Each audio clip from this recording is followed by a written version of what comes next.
ইষ্টপ্রাণ দাদা মায়েদের প্রত্যেককে জানাই আমার আনন্দিত জয়গুরু। আশা করি আপনারা ঠাকুরের দয়ায় বেশ ভালোই আছেন। আমিও ঠাকুরের দয়ায় বেশ ভালোই আছি। তো শুরু করছি পরম প্রেমময় শ্রী শ্রী ঠাকুর অনুকূলচন্দ্রের শ্রীহস্তলিখিত সত্যানুসরণ গ্রন্থ পাঠ ও তার ব্যাখ্যা।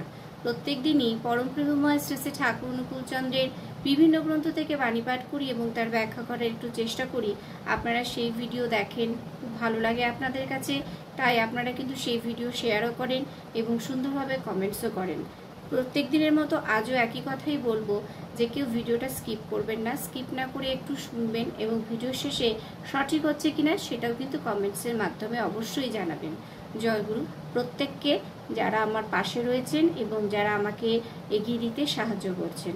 জয়গুরু। শুরু করছি পরম প্রেমময় শ্রী শ্রী ঠাকুর অনুকূলচন্দ্রের শ্রীহস্তলিখিত সত্যানুসরণ গ্রন্থ পাঠ ও তার ব্যাখ্যা।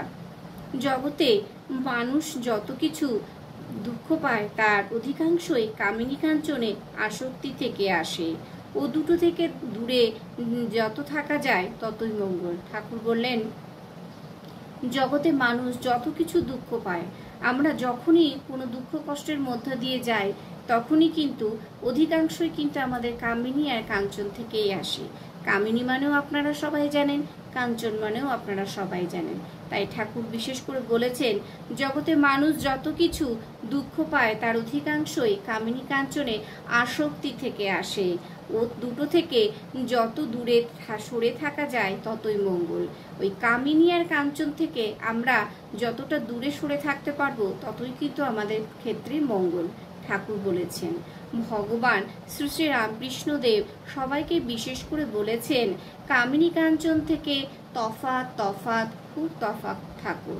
ভগবান শ্রী শ্রী রামকৃষ্ণদেবও একই কথা বলছেন। তিনি বলছেন সবাইকে কামিনী কাঞ্চন থেকে সবাইকে অনেক দূরে থাকার কথা, তফাৎ তফাৎ, অনেক তফাতে থাকার কথা। কামিনী থেকে কাম বাদ দিলে ইনি মা হয়ে পড়েন। কামিনী থেকে যদি কাম বাদ দিয়ে দিই তখন কি হয়? তখন কিন্তু তিনি মা হয়ে পড়েন। বিষ অমৃত হয়ে গেল। বিষ কিন্তু ওই কামিনী। যখন আমরা তাকে কামটা বাদ দিয়ে দেব তখন কিন্তু মা হয়ে গেল এবং বিষটা তখন কিন্তু অমৃত হয়ে গেল। আর মা মাই, কামিনী নয় গো। মা কিন্তু মা, কিন্তু কামিনী নয় গো। মার শেষে ঘি দিয়ে ভাবলেই সর্বনাশ। মার শেষে যখন আমরা ঘি দিয়ে যদি ভাবি তাহলেই কিন্তু সর্বনাশ।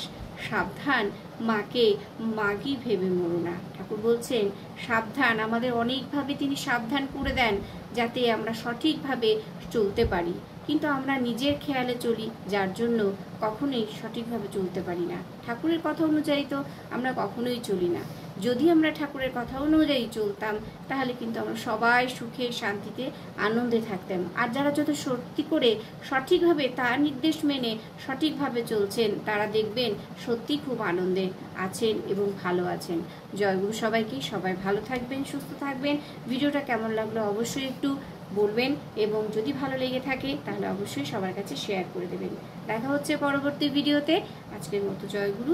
ভালো থাকবেন, সুস্থ থাকবেন এবং ঠাকুরকে মাথায় নিয়ে চলবেন। জয়গুরু।